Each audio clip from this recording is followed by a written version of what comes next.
Black and Curious. I'm Kendrin. What up, what up? It is Deja. How y'all doing? Hello. If you've never been here before, welcome. We do a cross-section of pop culture in real life. We're here twice a week on Mondays and Thursdays. So if that's something you're interested in, go ahead and like this video and follow our channel so that you can keep up to date. Please and And thank you. today we are giving some reality updates. Y'all seem to like these, so we're going to keep doing them. Reality updates. First of all, we talked about this before, as far as me feeling like Carlos is maybe a little bit too intertwined with his people, especially on this show. It seems his podcast recording is a part of the storyline. Like, is going to be, yeah, it was a part of the preview. So, like, some mess happened at his podcast recording. And so now he's on. With Homegirl that shouldn't be Yes. on the show. Yeah. Another one. So now it's going to be his recording is also going to be on the show, and it's kind of like my thing is like I'm fine with y'all hanging out and y'all doing the things if that's what you do, but I kind of maybe because I'm used to the Andy Cohen school of, not that he's a prime example of really anything, but the way he handles his Bravo celebrities, I'm used to the little bit of distance between the two, and Carlos is kind of in the mess a little bit, you know what I mean? I mean, with him having the advent of his YouTube channel and YouTube show, but I think that also came about because he tried to do like a watch what happens live type of thing, and that didn't really go over well. I don't feel like people watched it. He's gotten more traction doing it on YouTube than that show that was maybe a couple episodes. Yeah, he did. And I don't know. It was a little bit all over the place, honestly. That show was like, it was just kind of all over the place because he was bringing back some of his old people from Atlanta Housewives, and he was inviting people from all over the place. So it wasn't as like targeted. But yes, he did try that and it didn't seem to work. But the YouTube is working. It's just, like I said, this is just a little bit too mixy. A little too mixy for me. It's a little bit too mixy for me. And then Martell, apparently there's like some allegations about not just him being unkind to his ex-wife in terms of potentially releasing like an intimate tape, but also like some abuse allegation with his kids. Yeah. Like he's heavy into the corporal punishment of it all. And that's not surprising because Black South, Black people, period. Like, let's not even across the country. Yes. Maybe even the diaspora. Well, I speak from what I know, which is the Black South. So he is very into corporal punishment and is like doing all kinds of stuff that was probably done to him, to be honest, as far as like the soap in the mouth and the the spanking and all of the things. But it's a new day, sir. And especially when you have a contentious relationship with your ex-wife, you have to know that these things are going to come up. So that apparently is also alleged. I highly believe this is me. This is my personal opinion. Martell's got to get himself together. He's going to need to go to therapy and do all the things to get himself together, or he's going to land himself in jail because he is not processing well, not having control over Melody and the kids. And now he has another, kid's mom. So that's going to be a whole other relationship. I don't know what their current relationship status is, but that's going to be another relationship that he has to try to manage, and with or without control. And it's a lot. Like he just is, he is emotionally immature. And I feel like it's going to manifest in violence at some point, like extreme violence at some point. I mean, I can see where you're going, but harkening back to a couple of weeks ago when he did like that exclusive interview, well, the first interview with Tasha K. He talked about all this when initially he was arrested and we got that headline, we reported on it and all that. He talked about how that she had accused him of child abuse, and he talked about like the same thing, Southern and Black, this is how we raise our children. He talked about how in the instance with her, like there was a whole lot of going back and forth between the two of them, and then she was just like keeping tabs and then will be acting cool with him. Remember we talked about this a couple of weeks ago? Yeah, we did. I remember we talked about it. I'm just saying, like, I'm talking in general. I'm not talking about just this particular situation. I'm just Yeah. seeing like a person who seems to have unchecked emotions, a lot of unchecked emotions, and wanting to be in control of a lot of people in his orbit. And we've seen him spin out that he no longer is in control of Melody. I don't know what the allegations with the kids, allegedly. Mm-hmm. But he just has a lot going on and a little bit of control over a lot of things going on. And he seems like the type that would spiral out. And that's my look at the situation. I hope to be wrong. I hope to be wrong. Listen, anything is possible. Okay. Housewives of Potomac, Keirna's back. Hallelujah. They needed somebody, honey. They did, because somebody in our YouTube comments, I forgot who it was, otherwise I'd credit them, mentioned basically that NECA played herself because she, you know, the door would have been wide open for her to have this sort of role. And she and I were talking back and forth a little bit, and I was kind of like, you know, Keirna could have clearly easily been the next Candy Ache. Like, she's in the same space in her life. She's sort of trying to grow a family and all the things. So it's like they needed somebody in that space that's like on a little bit on the younger side, that maybe still in, you know, in the mix. I'm sure she's probably just going to be a friend of, but yeah, and she has earned the right. She has a story to tell. And I think she should get up there and tell her story and sell herself as, you know, a part of this show. Yeah. So she I can also have think a that full-time role.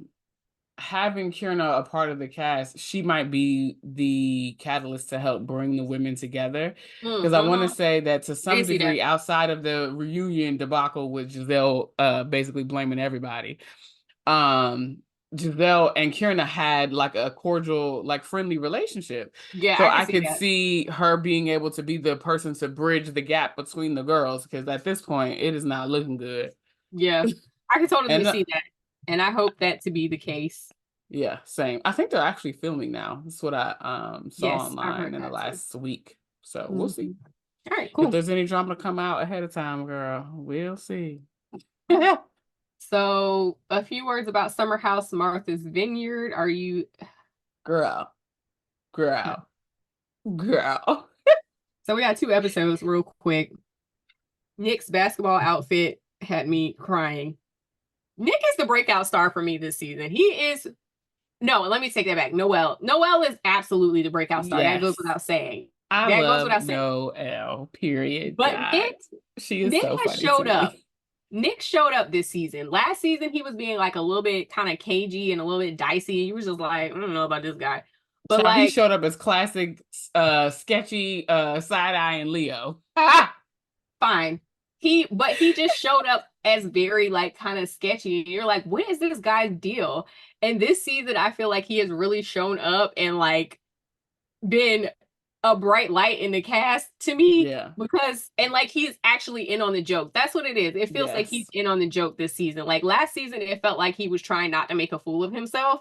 And like I just want to make sure I don't do anything crazy. And this season, it feels like he's very much in on the joke. Like he is putting on the tattoo shirt or whatever, you know, like he's putting on the little outfit. When he was playing basketball, he had on some like little, you know, coochie cutters basically. Girl, but that's what he runs in. His little Speedo run shorts and then the little flyaways. Yes, it was bright. It was like what do you call it? Like he had the whole white men can't jump aesthetic, 90s aesthetic with the hat, the specific hat and the tank top, and it's bright and fluorescent. It just feels like a breath of fresh air for this like otherwise particularly drab cast, in my opinion. Like they just are just it's not bringing it this season for me, honestly. But Nick had I liked Nick last season. I think I went on record as saying I liked Nick last season, but I really am enjoying him this season. He just cracks me up. He reminds me of all my Leo homeboys. Like very much like snooty. He's not sketchy. I used the wrong word. He's not sketchy. He's just very like side eye, like always judging. yeah, kind of judgy, like you know, like I don't know about it. Yeah. Right. Like, I'm gonna steer clear of you. Mm, Mm-mm. mm, But mm. all in good fun. I don't think that it's like it's harmful is what I'm trying to say, basically. Agreed. Uh, Ooh, girl. You have Jordan and Amir can go. Say more they about can. that. They can. They're both really annoying to me. Uh, Amir? Amir isn't Bliss. annoying in the fact that it's like he and Nick switch places, honestly. Like, Ah. Well, I mean, you're right, because he basically said that he's trying to avoid anything that's gonna make his girlfriend angry when in this yeah, last night's episode or the absolutely. last And Monday, we, whatever. yeah. And so he has just like shrunk down to basically nothing. Like he's not giving any personality or anything this season. He's just like kind of there, kind of checked in, kind of not showing up for the Yeah. poetry, like with a little, quick poem for the talent show or whatever. It was just like, Amir, please, like if this is what you're going to be bringing to the table, please take it back. Nobody wants it. Um, Excuse me. Amir is just giving dad. it's He's giving giving dad dad. vibes It's giving because he dad makes vibes. all the meals. He's like cleaning the house. Yeah, Like he's trying to rally the people to help him clean things up. Like he's giving yeah. dad. It's It's not, but giving dad. it's not bad. It's just boring. I think I like single Amir better. Yeah. And if he was having, like, if there were other people bringing some more energy into the house, I think I probably would be like, oh, he's cute. He cleans up and, he's taking care. Like, he's like the house dad. And I Yeah. would be very, like, invested in that storyline. But it's not giving to me because nothing else is giving this season. I Uh, mean, Jordan is just, she remains insufferable. Although this last episode was fun because she was like in her DJ element and she was yeah. lighthearted and it was no additional drama this week. Mm-hmm. Um, if we got that Jordan all the time, I would be good, but it don't seem Same. like, excuse me, we can get her on that level. Ooh, gracious, these hiccups. Yeah. Bria is annoying. I find her completely annoying. Also Her and another that dog. insufferable. When She's she giving me not her and that dog late reaction, y'all, but girl. No, I was talking about when she showed up with the dog at the club. It's like, girl, Like, what club do you think you going in? You what? are still in the US of A, girl. They don't do that here. Honey. And you're not going to some club with like VIP. You're in the like VIP of the VIP section. Your boyfriend has bought it out or whatever situation that they might be entertaining abroad. It's like, girl, you are in the Vineyard at a local bar. You cannot bring your dog in here. Hello. Even if you're gonna be sitting outside, I don't imagine that they're gonna let you walk through the restaurant with the dog. With the Like, if dog. the dog was in a bag, maybe, you could have got away with it because they wouldn't have known. Mess. So, but the fact that she was like, "Oh, it's fine, don't worry about it. I'm just gonna chill here," and like literally sat out in the car for hours until they came out. It was giving Mary Cosby. When she was like, I don't want to do any of that. So I'll be in the car. Can y'all run me by McDonald's so I can get a little piece of Girl. something to eat? And then I'll wait for the girls in the car. Like she did that like 3 or 4 times for Salt Lake City. Ooh, child, Mary Cosby, honey. I wonder if she's gonna be back on Salt Lake City They're gonna have this to bring next her back, season. She honestly. was on this last season, but she was like a friend of the show. It was real boring. She didn't really canoodle with Mary's the a girls. Marlowe. Mary's a Marlowe for me. I like her better when she's a friend of the show. She's coming in saying something ridiculous and moving on. I don't necessarily like her as a full-time housewife because then I'm like, oh, Mary, you are very problematic. And now I have to feel a way about that.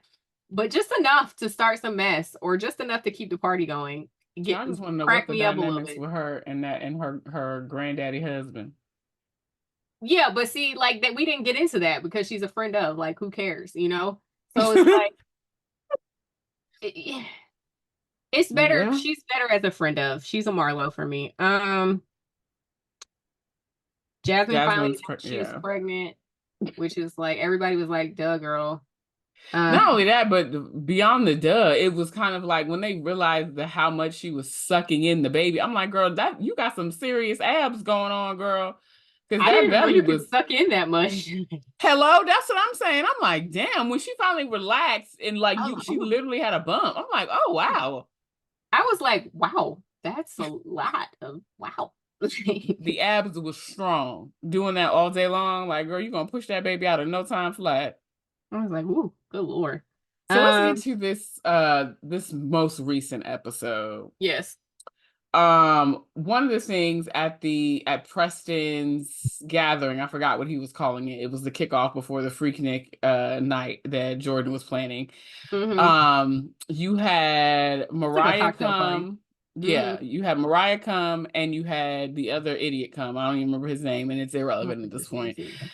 But the funny thing about it is that they were in the vehicle together to arrive to this function, and Bria does not like Mariah. Yeah. So it was like, well, they knew, right? Because he was Bria like, had no idea that the two of them were together. okay, so who did he call on FaceTime and was like, oh, I'm bringing a friend, and then turned it to show Mariah? Girl, my son crawled on me. So Bria called him to let him know that he was invited or whatever, and like, we'll see you at the function. And then he said that he was bringing a friend, and she was like, "Oh, okay." And then he pans the phone, and it's Mariah, and that was the first time that Bria and Mariah had seen one another since the altercation the year prior. Got it. All right. So I'm like, I mean, but clearly they had a little like whatever, little zhuzh last year, so they just kind of picked up where they left off type energy, maybe. I don't know. I doubt that we'll see it. But the thing that stood out to me as it relates to him, Alex? his name is Phil. Phil, yes. No, that's not Alex. Alex is the main. Okay, Phil. Phil decided that he wanted to pull the guys off to the side and offer them an apology. Whilst he did so, Alex literally just stood there and was looking like a deer in headlights. Like he was like, I don't need to be here. That was the look that he gave me the whole time. Yeah. Then it was Preston and Nick and Amir who had a lot to say. I would give Nick credit because I'm with you when you're right. And his thing was just kind of like, man, you got to work on the sauce. The only thing I did not agree with was him saying that Phil was trying to use his being drunk and like nervousness and then subsequently being drunk because of the nervousness as an excuse. And he's like, no, I'm not saying that this is an excuse. Like, and he said this to Preston when he had the one off with him.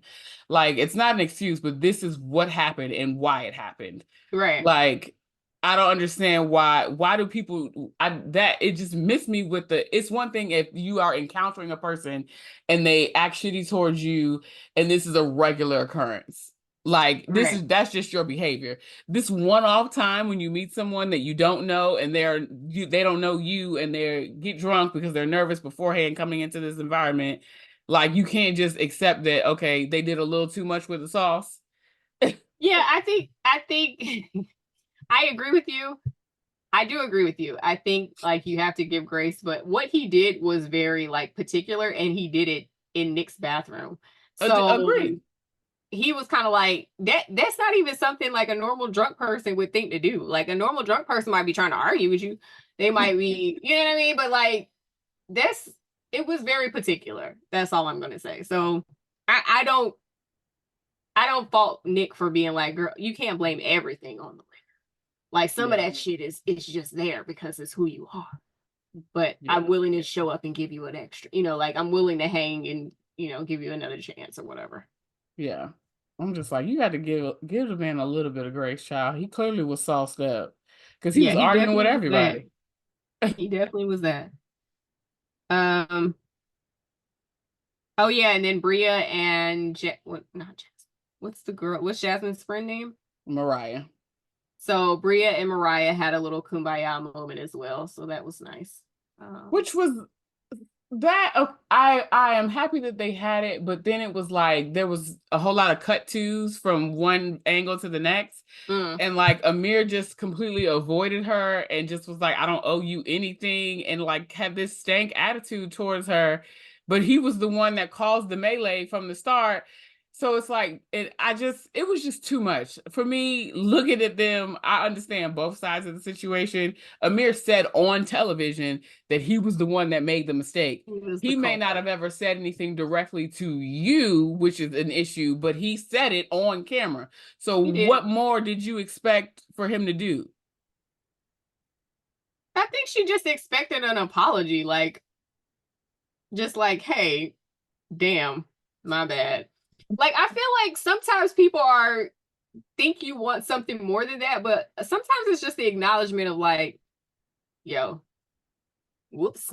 And I think people will be a little bit easier to forgive, but just acting like like I don't owe you anything. It's kind of did. Crazy. I mean, it Yeah. is crazy, but I thought that they had like, and maybe this is like again lost in translation, but I could have sworn that there was like conversation where he said that he like told her it's my bad or whatever, and then you see this season and she's like, or he's saying that they had this back and forth and he don't want nothing to do with her. So I thought that he addressed it and he said it on camera. I don't know. That situation was weird to me, but moving right on along. Yeah. You got Noelle.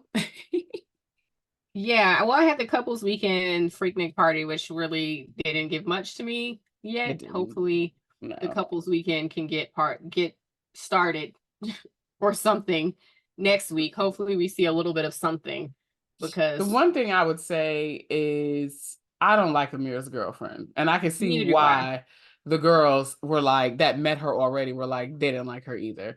I don't really think that she actually likes him. It's very confusing. Okay. You know what I'm saying? Like, so when they were in the hot tub and they had the conversation about like, where do you guys see yourselves in the next coming years and blah, blah, blah. And even before they had that part of the conversation, there was a commentary around her being a millionaire real estate agent and him not really making the money like that. I'm like, girl, what kind of, you're disrespectful to your mans. Like, okay, he's not in your bracket because he hasn't tapped into that market yet, but like, no, I didn't like that. She said it twice. She said it at the kickback and then in the hot tub. Yeah, I didn't like well, he's just joined my team and blah, blah, blah. And like, she's talking about business and money, and he's talking about putting a ring on it. Yeah. I don't think she liked him like that. I was definitely thinking like, Amir, maybe you should find a different team. Maybe you should find a different team to be on, because this don't seem like the type of person you want to live and work with. No, at all. Especially not as her being in the superior position. Like, I wouldn't want that part. And also like she was just so standoffish. Like, you're on vacation. Yeah. Everybody is it's a kickback. You're having cocktails. Y'all are laughing, having fun. Like, you don't have to participate and be wild and crazy. No, but you can still be yourself in the function and just be chilling. Alex is always chilling. Yeah. He ain't never with the rah-rah. Yeah, I do think part of this was Amir's doing, though, because he basically told her that everybody in the house wanted to get with him last season. But is that true? I don't think it is, but that's what he said, and that's what he said that he said. Oh, wow. Yeah. Because the one person that he wanted was like, no, exactly. On the Amir name, or however you see. So she's coming into what she perceives to be a hostile situation, and all these women that want her man. And I don't think that's true. And I think Amir was wrong to say that, because it wasn't true. The girls was not checking for him at all. Maybe Shanice. But Shanice was checking for anything that was male. Okay. I'm just saying. And then the last thing I had is that Noelle is just a girl's girl, and we love to see it. Like, if anybody is throwing up, she is grabbing hair. If somebody is drunk, even if she is also drunk, she is like, no, Summer, no. Child, that running through the house, Summer. I was just like, you know what, Noelle, that would get on my nerves, but I see what you're trying to do, and you are also drunk, and you're trying to wrangle the drunk while you were drunk, and girl, so funny. But Summer got to go. Jordan, Summer, Amir, he ain't on his way out for me yet. But Jordan and Summer gotta go. And Bria. Actually, I think you need Bria. I think you need Bria, but I don't like her, but I think you need her. Well, do we really need fake Ratchet Barbie? Yeah, because she's the only one that brings any tension into the house. I mean, I hear what you're saying. It's just like you need Kenya on Housewives of Atlanta. It's just like you need. I mean, Candy Ashe is no longer on Housewives of Potomac, but that's why we're trying to throw in names to figure out who to replace her with, because you need tension, and Bria is the tension. I would agree. I can see where you're going with that. So you need Bria. So anyways, that's our review of the last couple episodes of Summer House Martha's Vineyard. Yeah, drop down in the comments. Let us know what you think. Let us know what you think about any of the other reality updates that we gave and any other ones that you've heard of, and we will cover them in the next episode. In the meantime, like, comment, and subscribe, and we will catch you next time. Peace out.